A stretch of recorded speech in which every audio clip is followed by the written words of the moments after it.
आज मैं आप सबको दो भाई और माँ की मोहब्बत का वाकया सुनाने वाला हूँ। दो भाई थे, एक भाई जवान था और एक भाई बूढ़ा था।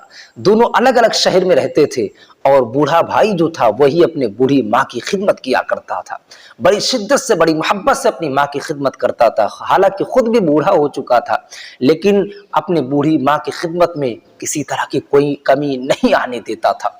एक दिन छोटा भाई शहर से अपने बड़े भाई के पास आया और आने के बाद कहता है कि बड़े भाई, आप माँ से बड़ी मोहब्बत करते हैं, बड़ी उल्फत रखते हैं, बड़ी अकीदत रखते हैं, आप माँ की बड़ी खिदमत करते हैं, लेकिन इस वक्त आप खुद ज़ईफ हो चुके हैं, बूढ़े हो चुके हैं और इस वक्त आपको खुद ही ज़रूरत है कि आपकी औलाद आपकी खिदमत करें, आपकी देखभाल करें।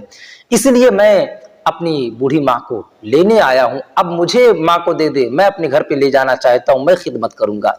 इतना सुनने के बाद बूढ़ा भाई फौरन खड़ा हो गया। खड़े होने के बाद कहता है कि मेरे बुढ़ापे में जो मेरे नेकी का जरिया है, जो सवाब कमाने का जरिया है, तुम मुझसे वो भी छीनना चाहती हो।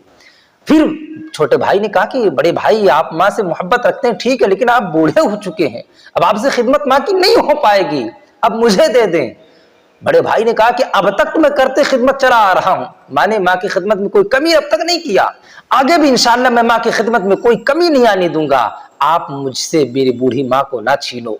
फिर छोटे भाई ने कहा नहीं, मैं तो माँ को लेने आया हूं, मैं माँ को लेकर ही जाऊंगा, मैं खिदमत करना चाहता हूं। दोनों भाइयों में बहस जब ज्यादा बढ़ गई तो आसपास के लोग भी इकट्ठा हो गए और दोनों भाइयों को समझाने की कोशिश की, लेकिन कोई मानने को तैयार नहीं हुआ। यहां तक कि दोनों भाइयों ने अदालत में जाके मुकदमा कर दिया। जज ने जब दोनों भाइयों के दलाइल को और बातों को सुना, माँ से मोहब्बत की बातों को सुना, तो जज भी फैसला करने से कासिर रहा कि छोटा भाई भी माँ से मोहब्बत करता है, बड़ा भाई भी माँ से मोहब्बत करता है, मैं कैसे फैसला कर सकता हूं। जानते हैं दोनों भाई माँ की खिदमत क्यों करना चाहते थे? सिर्फ और सिर्फ अल्लाह की रजा के लिए, नेकी कमाने के लिए, सवाब की नीयत से करना चाहते थे।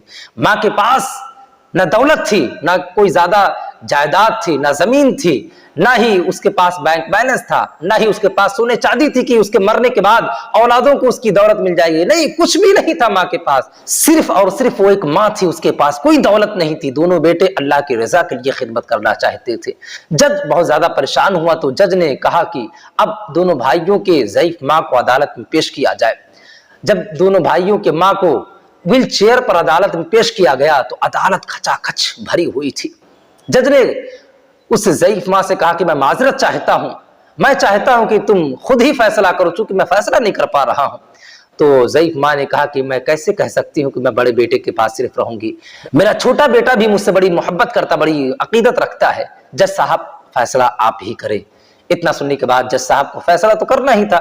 जज साहब ने बड़े बेटे के ज़ईफी को, उम्र को देखते हुए, उम्र के तकाजे को देखते हुए कहा कि छोटा बेटा ज्यादा जवान है, लईम सहीम है, खिदमत ज्यादा कर सकता है। इसलिए जज साहब ने कहा कि अब से माँ जो है वो छोटे बेटे के पास रहेगी। इतना सुनने के बाद बड़ा बेटा जो ज़ईफ हो चुका था, जो माँ की खिदमत करता था पहले, वो इस तरह रोया, इस तरह भर्राई हुई आवाज में रोया, इस तरह चीखे मारा कि अदालत में जितने सब बैठे हुए थे सबकी आंखों से आंसू गिरने लगे, सबका कलेजा फट गया, सबका कलेजा चीर उठा।